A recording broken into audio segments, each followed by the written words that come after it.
할렐루야, 반갑습니다. 좀 늦은 시간 계속해서 말씀을 나눠보겠습니다. 에베소서 5장 18절 하반절부터 20절까지 보겠습니다. 오직 성령으로 충만함을 받으라. 시와 찬송과 신령한 노래들로 서로 화답하며 너희의 마음으로 주께 노래하며 찬송하며 범사에 우리 주 예수 그리스도의 이름으로 항상 아버지 하나님께 감사하며. 아멘. 여러분, 성령 충만을 받은 성도들의 이런 1차적인 특징이 바로 교회 생활에 함께하게 되는 것입니다. 19절과 20절을 보니까 성령 충만을 받는다는 것이 무엇을 의미하는지 설명하고 있습니다. 여러분, 왜 사도 바울은 여기에서 성령 충만의 실체를 설명하는 것일까요? 그 이유는 우리가 생각하는 성령 충만에는 항상 함정이 도사리고 있기 때문인데요. 그 함정이라는 것이 이 시대와 공간을 초월해서 어디든 도사리고 있습니다. 여러분, 그것이 어떤 함정일까요?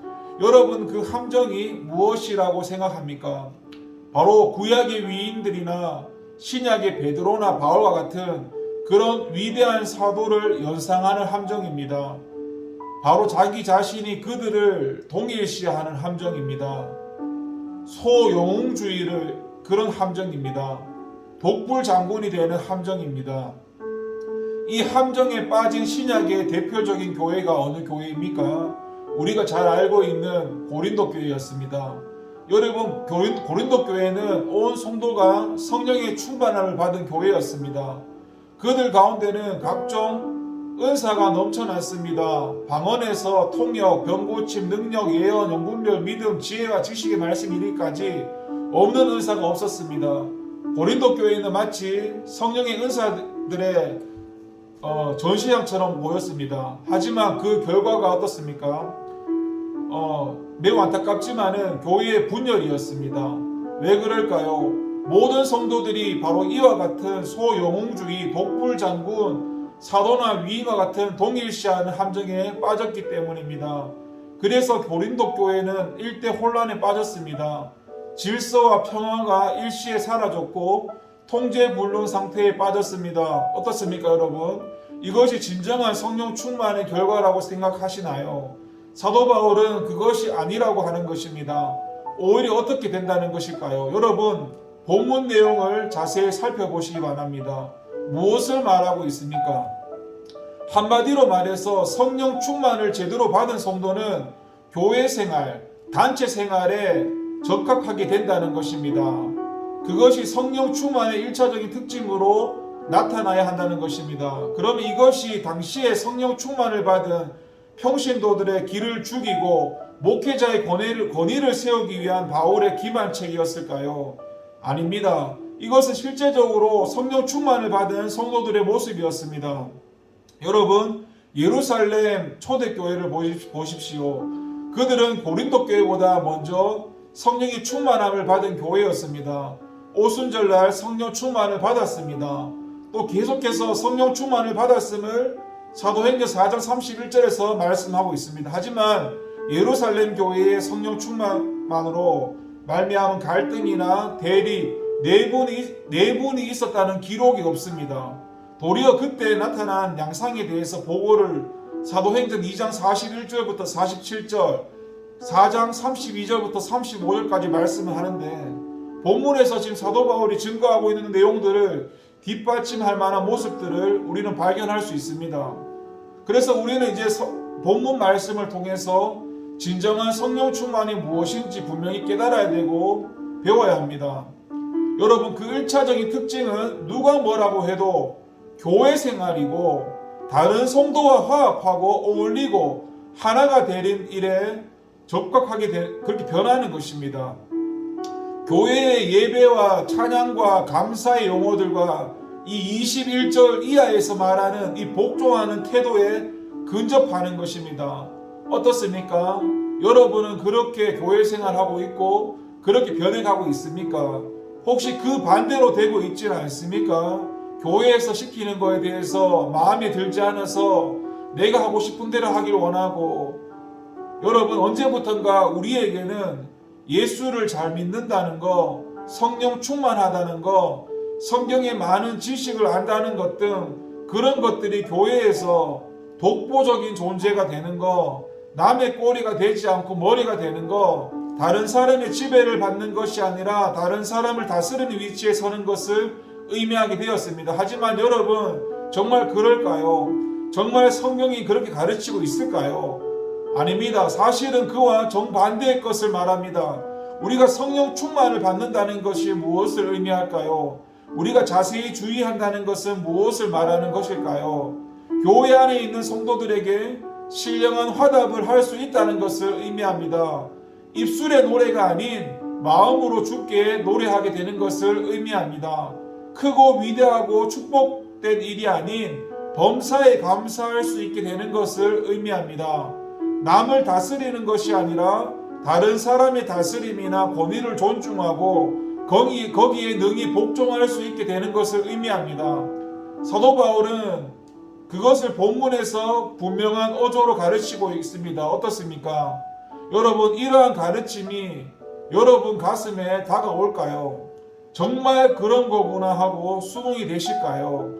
고개가 저절로 숙여지십니까? 저와 여러분의 삶을 다시 한번 돌아봐야 됩니다. 우리가 성령 충만이라는 게 무엇인지 다시 한번 성경을 통해서 바로 알아야 됩니다. 오늘 본문에서 말하는 것은 우리가 성령 충만함을 받았더라면 우리가 교회에 순종해야 되고 내가 다니고 있는 그 본교회에서 순종해야 됩니다. 하나님이 나를 보내신 그 교회에서 순종하고 그 공동체와 함께 하나가 되는 거, 내 뜻과 맞지 않아도 함께 하는 거, 그게 성령 충만의 1차적인 특징이고 주님께서 원하시는 그런 성도의 모습입니다. 그런데 성령 충만이라 말하면서 교회에 순종하지도 않고 본교회에 순종하지도 않고 교회의 말도 듣지 않고 지 마음대로 하면서 그걸 예수 잘 믿는다고 생각하신다면 성경에서는 절대로 그렇게 말한 적도 없고 본인이 본인 마음대로 믿으면서 믿음 좋다고 큰 착각에 빠져서 살아간다는 것을 오늘 말씀을 통해서 다시 한번 깨닫기를 바랍니다. 무엇보다도 저와 여러분이 성령으로 충만해지면 내가 섬기고 있는 이 본교회에 순종하게 되어 있습니다. 그게 가장 기본적인 하나님의 뜻인데 오늘날 이런 거는 직분자들도 이런 본교회에 순종한다는 걸 잘 모르시더라고요. 다 지 마음대로 하길 원하고. 근데 분명히 성경에서 말씀합니다. 성령 충만을 받으면 교회 공동체를 생각하고 내가 다니는 그 본교회에 순종하고 충성하게 된다는 것을 분명히 말합니다. 여러분, 말씀 앞에 먼저 바로 서길 원합니다. 내 생각이 아니라 내 마음이 아니라 말씀 앞에 비춰보면서 말씀이 지금 무엇을 말하는지 본교회에 순종할 수 있는 저와 여러분 되기 원합니다. 하나님께서 세우신 목회자를 통해서 말씀하실 때 도둑질하는 거나 살인하는 게 아니라면 웬만해서는 순종해야 됩니다. 새벽 기도도 나와야 돼요. 물론 힘들겠지요. 그리고 수요 예배도 수요 기도도 나와야 되고 힘들겠지요. 또 교회에서 하는 행사들이 힘들겠지요. 근데 그런 것들이 성령 충만을 받게 되면 내가 섬기는 교회에 순종하게 되어 있습니다. 근데 이런 거 합리화한다는 게요, 인정하지도 않고 지금 분명히 성경 내용을 가지고 이야기하고 있는데 성경 내용을 가지고 이야기해도 합리화치는 인간들이 많기 때문에 결국 그것은 하나님 말씀을 받아들이지 않는다는 사실이거든요. 여러분, 본인이 말씀을 받아들이지 않으면서 사람들 앞에서 합리화 때리는데 나중에 주님 앞에 분명히 기억하십시오. 이거는 제 말이 아닙니다. 저와 여러분이 지금 이 교회에서나 이 땅에서 사람들 앞에서 자꾸 합리화 때리는데 주님 앞에 죽어서 가시면은 그때는 진짜 크게 후회하실 것입니다. 여러분, 나사로와 부자 보시면요, 그 부자가 그 지옥 갔잖아요. 지옥 갔는데도 그 성경 읽어보면은 누가복음에 깨닫지 못합니다. 그러니까 이 땅에서만 못 깨달는 게 아니라 그 부자가 지옥에 갔는데 그 지옥에는 이 지옥이잖아요. 천국이잖아요. 갈 수 없는 구렁텅이가 하나 있는데 여기서 이 사람이 부자나 아브라함을 봤잖아요. 근데 이 지옥에서도 이 부자는 깨닫지를 못했다고요. 참 안타깝죠. 여러분 꼭 말씀 앞에 순종하시기 바랍니다. 말씀 앞에 엎드려지시기 바랍니다. 말씀 앞에 내가 깨어지시기 바랍니다. 자꾸 합리화 때리고 부인하고 불순종하지 마시고, 불순종하는데도 불순종하는지도 모르면서 합리화 좀 때리지 말고 그냥 인정하고 회개하고 돌이키면 그만입니다.